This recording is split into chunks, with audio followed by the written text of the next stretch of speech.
another edition of Weird Stuff That I Own. Today, I'm going to show you this. It's a ring that I made into a necklace.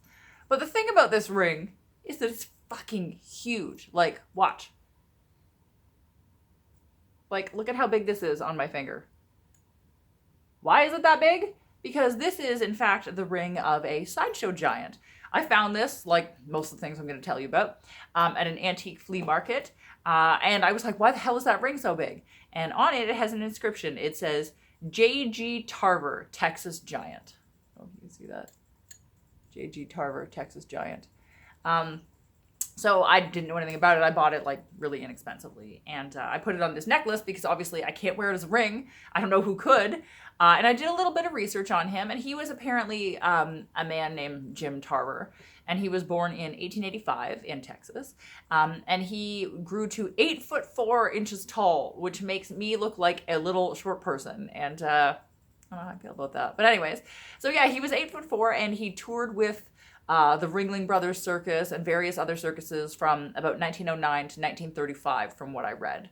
And they used to sell these as souvenirs, replicas of his ring size, which is like crazy. Can you imagine someone having hands that big?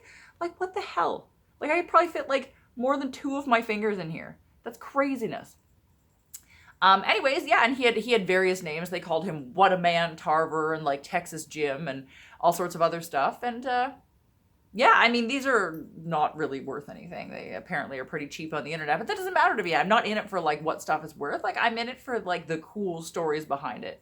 And to me, like, that's pretty cool to imagine a person so big that like that was their ring size.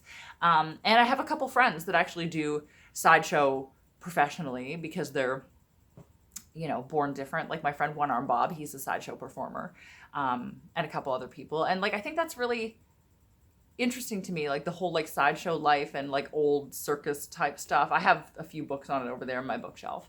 But yeah, and apparently he retired to a farm in Arkansas when he was done being in the circus, and that's it. Just a big man living on a farm. But like, I thought this was so cool. I don't know if you can see, it's got detail. It's got like all these carvings around the outside. And like, yeah, that's the inscription. And I'm lucky this one was made of metal because apparently they also did them out of plastic and those didn't survive as well, obviously. But yeah, I just picked this up for like $5 because I thought it was really cool and made it into a necklace, which I wear sometimes. And, you know, people often ask me about it. So I made a point to like look into the man so I could at least tell them something when they ask me about my necklace.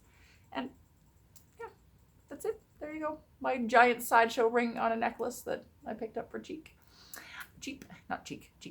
I hope you enjoyed it. So there's a tiny story about another thing that is a piece of weird stuff that I own. And if you did, you should give this video a thumbs up.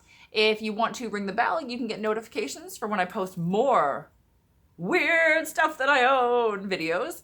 If you want to follow me on Instagram, I'm under Madame_Absinthe on Instagram, where I post outfits. Same thing on Twitter, Madame_Absinthe, but that's mostly like sewing and other, like when I find shit like this, I'll post it on Twitter so you can be the first to know about it. If you want to subscribe to my channel, that would also be amazing. And that's it. Like, subscribe, ring the bell, follow me on social media, and hopefully I'll see you for the next edition of Weird Stuff That I Own.